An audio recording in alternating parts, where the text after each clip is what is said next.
petit moment que je vous avais pas vu les gars, j'ai fait le break de l'hiver, tu vois. Il y en a qui le font en décembre, moi je l'ai fait fin janvier, ok.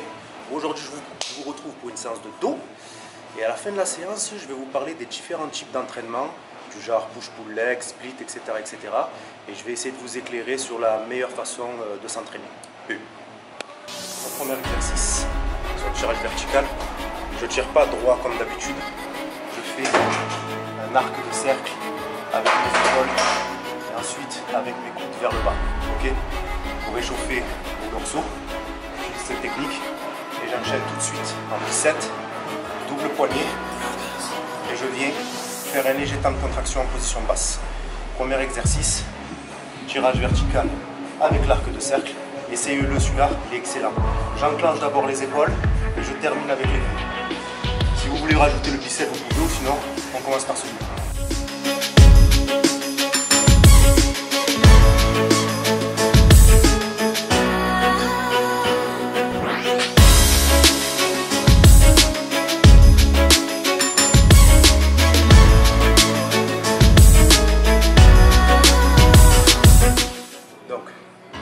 Fin du premier exercice, fin de la première combinaison. Je totalise déjà 100 répétitions, puisque j'ai fait 5 séries de 10 plus 10. Okay, pour vous resituer un petit peu où j'en suis, j'ai terminé mon cycle de Power Body. Ça veut dire grosso modo les entraînements qui tournaient autour de gros exercices de base, avec très peu de répétitions pour gagner en force pour poursuivre la saison. Okay, là, je suis dans un cycle de masse pure où je vais tourner aux alentours, à part pour l'échauffement là-bas, donc comme je vous ai dit, pour engranger beaucoup de sang au niveau de mon muscle. Mais ensuite, je tourne plus entre 6 et 10 répétitions. Okay, en général, j'essaye de taper 7-8 répétitions dans mes séries effectives. Quand je dis effective, ça veut dire que arrivé aux 2 dernières, je galère, je suis quasiment à l'échec. Sur le même appareil. Je ne considère pas que j'ai changé d'exercice, juste une variante, 2 à 3 séries, encore sur le même appareil. On change de prise de main et on change le réglage au niveau du siège.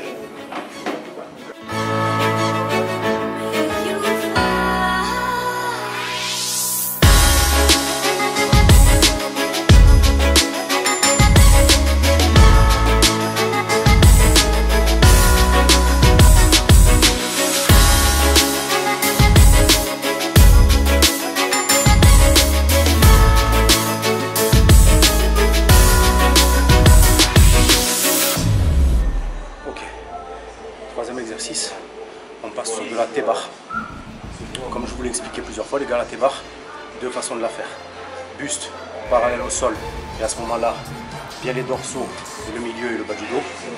Buste bien relevé, et à ce moment-là, plus sur les trapèzes, haut des trapèzes, arrière d'épaule. C'est ce que je vais faire.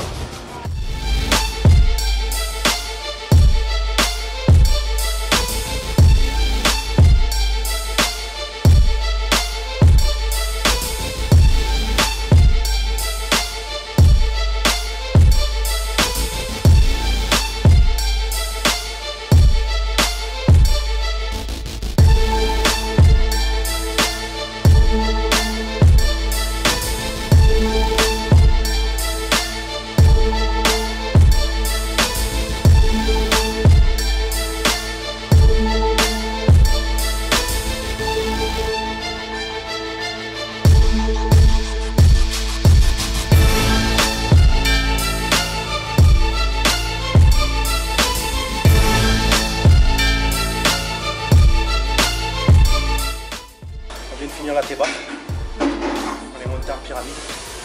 Là cette fois-ci, j'ai pas fait de série effective au même poids. Ça me pompe énormément d'énergie, surtout dans cette position dans la séance. Quand tu le fais en premier exercice, c'est pas pareil que quand tu le fais en troisième ou en quatrième exercice. Donc T-bar terminé, on passe au pull avec la corde, mais on appuie sur bas. Pour la technique, c'est un peu le même principe que sur le premier exercice. C'est-à-dire qu'on va faire un arc de cercle avec l'épaule et on va tirer avec les coudes en fin de mouvement. Ok, l'objectif sur des exercices comme ça, c'est pas la même chose que sur le T-bar. On bourrine pas, on essaye de trouver vraiment l'étirement et la contraction idéale. Okay, chaque exercice a sa spécificité. Là-bas, la T-bar, c'est un mouvement court. Donc il faut charger pour faire ton mouvement, pour essayer d'étirer les fibres au maximum et faire le maximum de destruction. Quand je dis destruction, c'est dans le bon sens. Hein. Et ici, étirement et contraction.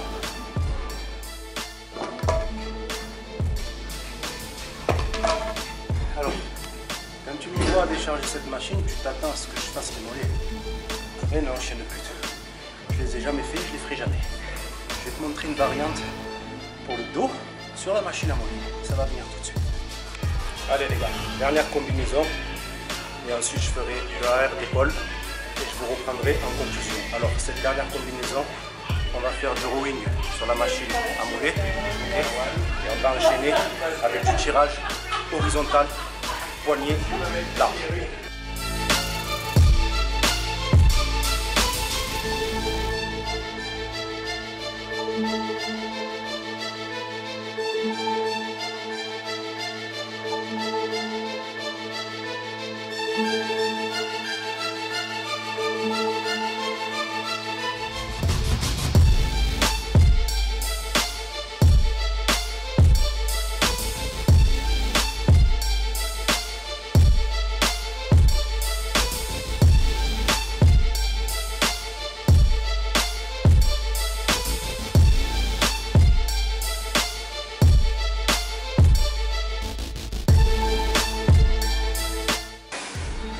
Avec une légère contraction isométrique. Ça veut dire que je ne fais pas va-et-vient classique. Je tire, j'essaye d'isoler, de contracter un petit peu et je repars. 3 séries de ce bicep. Alors je ne sais pas si vous l'avez vu, mais la machine elle a un axe là-bas. Elle est vraiment incroyable pour le rowing. Testez ça et dites-moi ce que vous en pensez dans les commentaires. Le plus important dans un mouvement, peu importe ce que les gens vous diront, peu importe ce que le coach vous dira, c'est votre ressenti personnel, d'accord? Il y a plusieurs façons d'aborder un mouvement. Les morphologies sont différentes. Je ne cesserai de le répéter.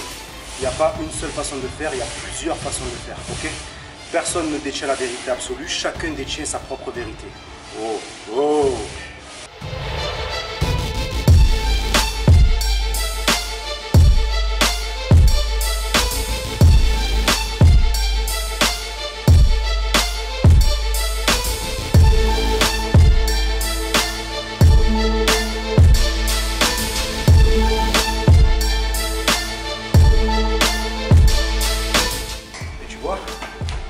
Même pendant un exercice, tu peux gamberger et tu peux réfléchir de l'aborder d'une autre façon. Là, je viens de me rendre compte, par exemple, que je vais plutôt commencer par les haltères parce que c'est quand même un chouïa plus difficile et je terminerai à la poulie. Science, plus tu sais, moins à l'envers on te la met. Conclusion. Ça fait plaisir de vous retrouver. Bon, je dis ça comme si j'étais parti loin. J'ai continué à m'entraîner, hein, vous inquiétez pas.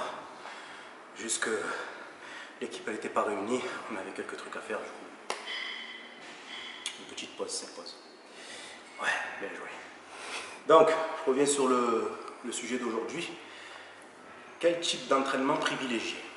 Alors, déjà, je tiens à dire une chose très importante. Peu importe l'entraînement que vous allez utiliser, l'important, c'est de s'entraîner. Ok les gars? On ne dispose pas tous du même emploi du temps. Ça, c'est la base. Ça veut dire le temps que tu peux consacrer à ton entraînement. En fait, c'est de là que tout va découler. Donc déjà, tout ce qui est bon à prendre, on le prend. Ça veut dire 1 jour, 2 jours, 3 jours, 6 jours, 7 jours, on prend ce qu'on a. D'accord? Donc, n'oubliez pas que c'est qu'une conclusion, donc je ne peux pas m'étaler à fond. Donc je vous invite à regarder le Iron Lab déjà existant par rapport aux différentes techniques d'entraînement. Non, type d'entraînement plutôt, parce que technique c'est autre chose. Alors, on retrouve quoi? On retrouve le split traditionnel, le push-pull leg, upper lower, full body. On a aussi le poids du corps. Quand je dis poids du corps, ça veut dire tout ce qui est exercice avec traction, avec barre parallèle, avec TRX, etc., etc. Alors, pour un gars qui vise l'hypertrophie, on ne va pas se leurrer, il va falloir un minimum de 3-4 entraînements par semaine. Je ne vais pas vous inventer des formules, je ne vais pas vous mentir. À un moment donné, pour pouvoir stimuler l'ensemble du corps assez souvent et de façon assez intense, il va falloir aller à la salle 3 à 4 fois par semaine minimum. Alors qu'est-ce qu'on retrouve dans ce schéma-là? On retrouve push-pull-leg, on retrouve full body, okay, et on peut retrouver poids du corps. Okay. À ce moment-là, comment s'organiser? Push-pull-leg, je pense que vous connaissez la technique. Push, c'est tous les mouvements de poussée, alors pec, épaules, triceps. Pull, tous les mouvements de dos avec biceps. Moi, j'inclus l'arrière d'épaule dans ces séances-là.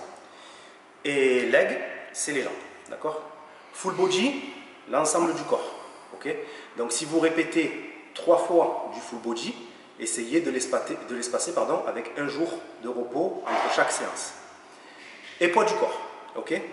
Alors, en ce qui concerne le poids du corps, si jamais tu n'as jamais fait d'exercice, tu vas prendre un petit peu, mais ensuite, ça sera uniquement du tonus, tonification, tu vas être taillé, tu vas être dessiné, tout ça, mais tu ne vas pas prendre un volume extrême avec poids du corps, ok?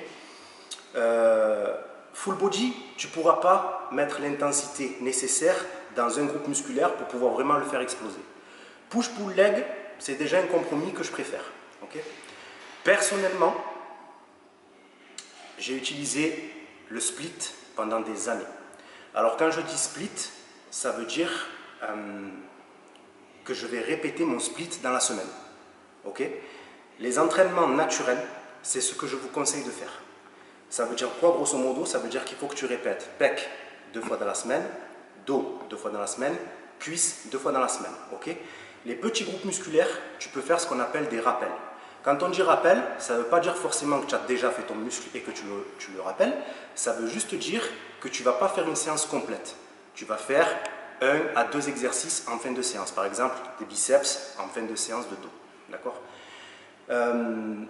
Si tu as déjà appris les mouvements de base, c'est la façon dont je te conseille de t'entraîner. C'est-à-dire que tu répètes ton muscle 2 fois dans la semaine.